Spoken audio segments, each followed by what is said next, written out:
Ayan Mukherjee must choose Karan Johar over Ranbir.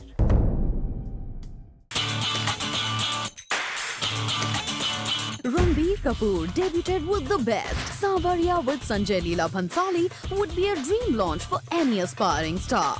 But picture हो गई flop.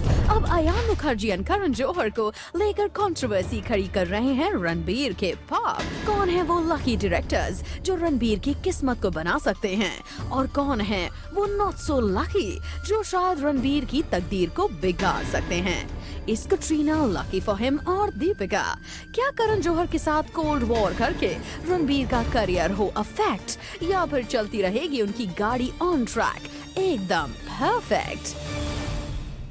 You mean to say his combination is luckier with Dharma Productions and Ranbir and Ayan के stars match नहीं कर रहे हैं? नहीं, Karan Johar is lucky for everyone. Okay. And Ranbir is having a very neutral luck. His movies, the fate of his movie depends on his co-stars and the directors and all the other factors. He has a very neutral luck. पर ऐसे सबके साथ नहीं होता है कि somewhere it's a combination of stars and planets that make a movie work. Are you trying to say that Ranbir is more dependent than others? Yeah, he is more dependent on the people who are working with him. If they are lucky, then the movie works. Wait a minute. तो आपका कहना ये है कि Katrina Kaif is lucky. She's supposed to be the lucky mascot of the industry. And अजब प्रेम की गजब कहानी की यही कहानी है? Yes, I mean to say that. And the upcoming movies of Ranbir are also, you know, judged on that criteria, that who is working with him. Like the movie which is expected right now, Rockstar, I don't think it will do well. My God, Imtiaz Ali की movie and not do well? Nargis Fakhri जो है, उनके stars उनके साथ बहुत ज़्यादा match नहीं करते. Her stars won't be able to boost the movie. लेकिन उनकी बाकी जो दो मूवीज है, साइलेंस और आपका साया, ये काफी अच्छा करेगी. Okay, so he's going to have at least 2 hits. Yeah, and that will be only because of his co-stars. जैसे कि who will bring him luck in आपका साया? आपका साया में दोनों एक्ट्रेसेस जो है उनके लक अभी बहुत अच्छे चल रहे हैं, आसिन और जिया खान.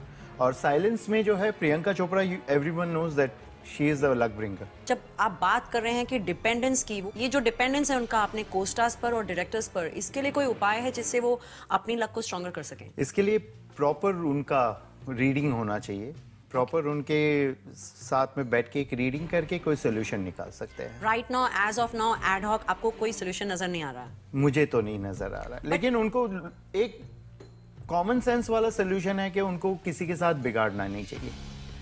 स्पेशली करण जौहर जैसे के साथ तो नहीं बिगाड़ना चाहिए.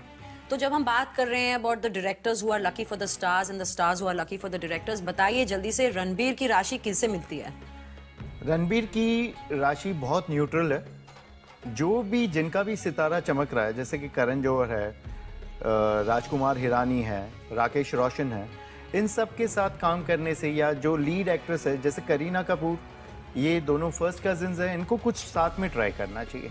अगर ऐसे कुछ कॉम्बिनेशन से वो काम करे तो उनके लिए अच्छा है. बेसिकली उनका हम ले नहीं सकते कि वो किसके लिए लकी है या वो किसके लिए अनलकी है. वो बहुत ही न्यूट्रल है.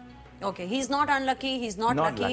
He's very neutral, but at the same time, it's Rajkumar Hirani, it's Rakesh Roshan, and Karan Johar that you should be working with. Yes. Okay, so Chintu ji, अगर आप सुन रहे हैं, I know you're going to be very upset with me because you're very protective about Ranbir, but you need to patch up with Karan Johar.